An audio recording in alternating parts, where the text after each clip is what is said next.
ஆண்டவரும் அரைமிரட்சகருமா இருக்கிற இயேசு கிறிஸ்துவின் நாமத்தில் உங்களுக்கு அன்பின் வாழ்த்துக்களை நான் தெரிவித்துக் கொள்ளுகிறேன். கர்த்தர் உங்களை ஆசீர்வதிப்பாராக. நெகேமியாவின் 52 நாட்கள் ஜெபம், 52 நாட்களும் 52 தலைப்புகளோடு கூட உங்களோடு கூட பேச நான் வாஞ்சிக்கிறேன். கர்த்தர் உங்களை ஆசீர்வதிப்பாராக. நெகேமியாவுடைய புஸ்தகத்தை முழுவதும் வாசித்து பார்ப்போம் என்று சொன்னால், ஒரு மனிதனை தேவன் இந்த அளவுக்கு பயன்படுத்த முடியுமா அப்படிங்கிறதை குறித்தும், தேவனுக்காக ஒரு மனுஷன் இந்த அளவுக்கு வைராக்கியத்தை காண்பிக்க முடியுமா என்பதற்கும் நெகேமியாவுடைய புஸ்தகம் மிகப்பெரிய ஒரு அடையாளமாக இருக்கிறதை நாம் பார்க்க முடியும். நெகேமியாவிடத்தில் நிறைய காரியங்களை நாம் கற்றுக்கொள்ள வேண்டும்.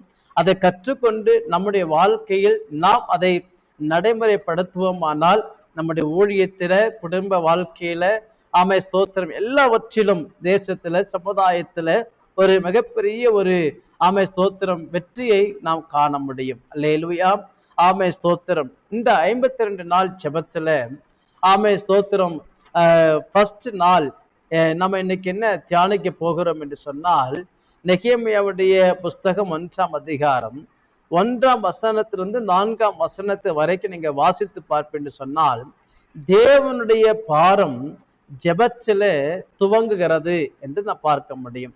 தேவ பாரம் எங்க துவங்குகிறது என்று சொன்னால், அது ஜெபத்தில தான் அது துவங்குகிறது. அல்லேலூயா. தேவனுடைய பாரத்தை எப்படி செயல்படுத்த முடியும், தேவனுடைய பாரத்தை எப்படி வெற்றியாக அதை மாற்ற முடியும் என்று சொன்னால், தேவனுடைய பாரம் முதல்ல அப்பாவுடைய சமூகத்தில் அதை ஜெபத்தோடு செய்யும் போது அந்த காரியத்துல மிகப்பெரிய ஒரு வெற்றியை நாம் பார்க்க முடியும். அல்லேலூயா. இந்த கடைசி நாட்களில் ஆண்டவருக்கு ஒரு கூட்டம் தேவை. எப்பேற்பட்ட கூட்டம் தேவை, எப்படிப்பட்ட கூட்டம் தேவை என்று சொன்னால், தேவனுடைய பாரத்தை சுமக்கிறவர்கள் தேவை. அல்லேலூயா.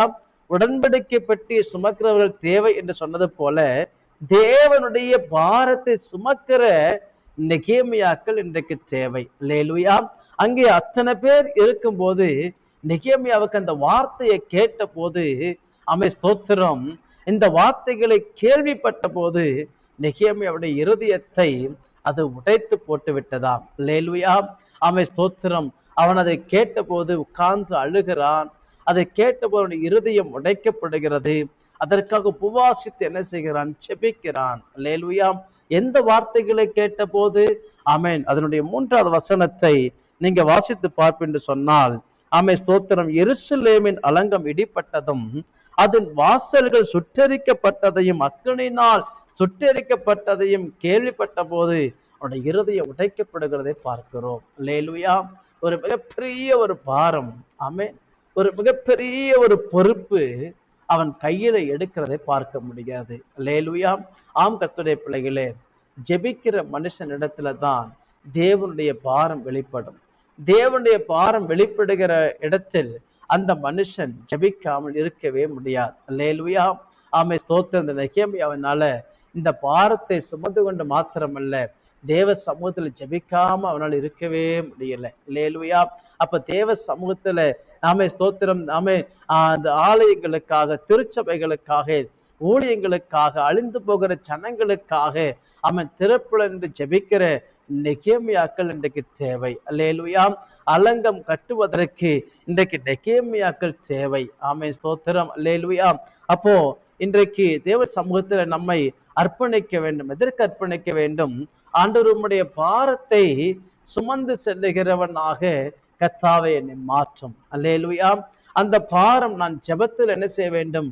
நான் அதை துவங்க வேண்டும். அவன் ஏதோ பாரத்தை மாத்திரம் வைத்து கொண்டு இருக்கிறவனாக அல்ல, அந்த பாரத்தை வைத்து ஜெபிக்கிறவனாக நான் என்ன செய்ய வேண்டும்? மாற வேண்டும். ஆண்டவரே, நம்ம இந்த ஃபர்ஸ்ட் நாள் நெகேமியாவிடத்திலிருந்து நாம் கற்றுக்கொள்ளக்கூடிய விஷயம் என்னவென்று சொன்னால், அவன் ஒரு விஷயத்தை கேள்விப்பட்ட போது அவன் பாரப்படுகிறான். நாம் எத்தனை விஷயங்கள் நம்ம கேள்விப்படுகிறோம், நாம் எவ்வளவு செய்திகளை நாம் கேள்விப்படுகிறோம். நாம் என்றைக்காவது அதை குறித்து பாரப்பட்டதுண்டா? நாம் என்றைக்காவது அதை குறித்து வேதனைப்பட்டதுண்டா? எத்தனை சபைகளுக்கு துன்புறுத்தல், எத்தனை ஊழியங்களுக்கு அச்சுறுத்தல், எவ்வளவு போராட்டங்கள், எவ்வளவு பிரச்சனைகள், ஆமை ஸ்தோத்திரம், இதெல்லாம் நம்ம இன்றைக்கு கேள்விப்படுகிறோம். அல்லேலூயா. ஆனா கேள்விப்பட்டு அதோடு கூட அப்படியே நம்ம விட்டு விட்டு போகிறோமே தவிர, அதற்காக பாரம் எடுத்து தேவ சமூகத்துல கதறி செபிக்கிற நெகேமியாக்கள் இன்றைக்கு மிக குறைவு. கர்த்தருடைய பிள்ளைகளே, இந்த கடைசி நாட்களில் திருச்சபைகளுக்காக, ஊழியங்களுக்காக, ஆமென் ஸ்தோத்திரம், ஆமென் மிஷனரிகளுக்காக, தேவ ஜனத்துக்காக, ஆமென் அவர்கள் எழும்பி பிரகாசிக்க வேண்டும் என்பதற்காக, ஆமென் அவருடைய சமூகத்துல அந்த பாரத்தை எடுத்துக்கொண்டு, ஆமென் ஸ்தோத்திரம், ஜெபத்துல தரித்திருக்கிற நெகேமியாக்கள் இன்றைக்கு தேவை. அல்லேலூயா. அவன் இதுவரைக்கும் நாம் இப்படி செய்தோமோ செய்யலையோ நமக்கு தெரியாது. ஆனா இனியுள்ள காலங்கள், இனியுள்ள நாட்கள், நீங்க ஒரு செய்தியை கேட்பீர் என்று சொன்னால், ஆமென் ஸ்தோத்திரம், நீங்க ஒரு வார்த்தைகளை கேட்பீர் என்று சொன்னால், அதற்காக நீங்க பாரம் எடுத்து தன் பாரமாக அதை ஏற்றுக்கொண்டு, ஆமென் ஸ்தோத்திரம், நீங்க அதற்காக ஜெபிக்க நீங்க ஆயத்தப்படுவீர் என்று சொன்னால், நீங்க தேவ சமூகத்துல அந்த காரியத்துக்காக நீங்க பரிந்து பேசுவீர் என்று சொன்னால், ஆமென் ஸ்தோத்திரம், மிகப்பெரிய ஒரு அசைவு, மிகப்பெரிய ஒரு மாற்றம் ஆமென் உண்டாகுமே. ஆமென். அப்ப ஆண்டவர் யாரை தேடுறாரு? நெகேமியாக்களை தேடுறாரு. எப்படிப்பட்ட நெகேமியாக்கள்? ஆமென் ஸ்தோத்திரம், வேதத்துல நான் வாசித்தது போல தேவ பாரத்தை சுமக்கிற, ஆமென் ஸ்தோத்திரம், நெகேமியாக்கள் தேவை. அல்லேலூயா. ஊழியம் செய்கிற, தேவனுடைய பாரத்தை சுமந்து கொண்டு ஊழியத்தை ஊழியமாய் செய்கிற நெகேமியாக்கள் இன்றைக்கு தேவை. ஆண்டவருடைய கரத்துல நம்ம அர்ப்பணிப்போமா? ஆண்டவரே, என்ன நான் அர்ப்பணிக்கிறேனப்பா. இதுவரைக்கும் ஒரு சுயநலமான ஜெபத்தை செய்திருக்கலாம், இதுவரைக்கும் ஒரு சுயநலமான ஊழியத்தை செய்திருக்கலாம். ஆண்டவரே, இந்த நெகேமியாவுடைய காரியத்தில் நான் கற்றுக்கொண்டது, ஆமென் ஸ்தோத்திரம், அவன் தன்னையோ தன்னை சார்ந்த காரியத்தையோ பார்க்கவில்லை, அதை குறித்து அவன் யோசிக்கவும் இல்லை. அவன் அலங்கம் இடிக்கப்பட்டதையும் எருசலேமின் அவன் வாசல் அக்கினியில சுட்டெரிக்கப்பட்டதையும் கேள்விப்பட்ட போது அவன் இருதயம் துடியாய் துடித்ததை நாம் பார்க்க முடிகிறது. அது போல ஆண்டவரே, என்னுடைய இருதயத்தை அப்படி மாற்றுவீராக. உங்களுடைய பாரத்தை சுமக்கிறவனாக, ஆண்டவரே, உங்களுடைய சமூகத்துல ஆமென் ஸ்தோத்திரம் இடைவிடாமல் ஜெபிக்கிறவனாக, நம்முடைய சமூகத்துல அப்பா அநேக காரியங்களை முன்வைத்து பரிந்து பேசுகிறவனாக கர்த்தாவே என்னை மாற்றும் என்று சொல்லி, ஆமென், யாரெல்லாம் ஜெபித்து நீங்க அர்ப்பணிக்கிறீர்களோ, கர்த்தர் இந்த கடைசி நாட்களில் உங்களிடத்தில் அவருடைய பாரத்தை ஷேர் பண்ணுவார், உங்களை ஜெபிக்க வைப்பார், உங்களை செயல்பட வைப்பார்.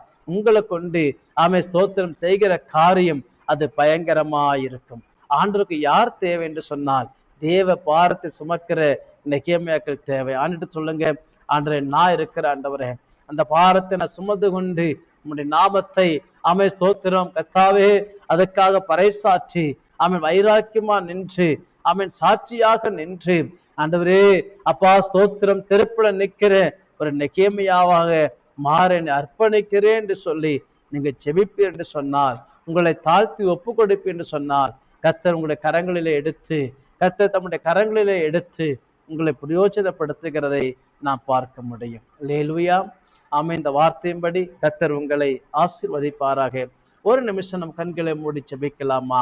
அன்பு தகப்பனே, அப்பா நெகேமியாவுடைய ஆமென் ஸ்தோத்திரம் அந்த காரியத்துல, விஷயத்துல, வாழ்க்கையின் அனுபவத்துல நான் கற்றுக்கொண்டது, அவன் தேவனுடைய பாரத்தை சுமக்கிறவனாக மாத்திரமல்ல, அந்த பாரத்தை வைத்து தேவ சமூகத்துல அப்பா ஜெபிக்கிறவனாக காணப்பட்ட ஆண்டவரே, ஜெபிக்கிறவனாக மாத்திரமல்ல, அவன் செயல்படுகிறவனாக இருந்த ஆண்டவரே. அது போல உங்க பாரத்தை சுமக்கிறவர்களாக, அந்த ஜெபிக்கிறவர்களாக, செயல்படுகிறவர்களாக கர்த்தர் எங்களை ஒவ்வொருவரையும் மாற்றுவீராக. இந்த வார்த்தையை கேட்கிற ஒவ்வொரு பிள்ளைகளையும் மாற்றுவீராக. அவர்களை கர்த்தர் பயன்படுத்துவீராக. அவர்களை கொண்டு பெரிய காரியங்களை செய்வீராக. God bless you. அப்பா உம்முடைய நாமத்தினால வாழ்த்தி நாங்கள் ஆசீர்வதித்து ஜெபிக்கிறோம். இயேசுவின் நாமத்தில் பிதாவே, ஆமென்.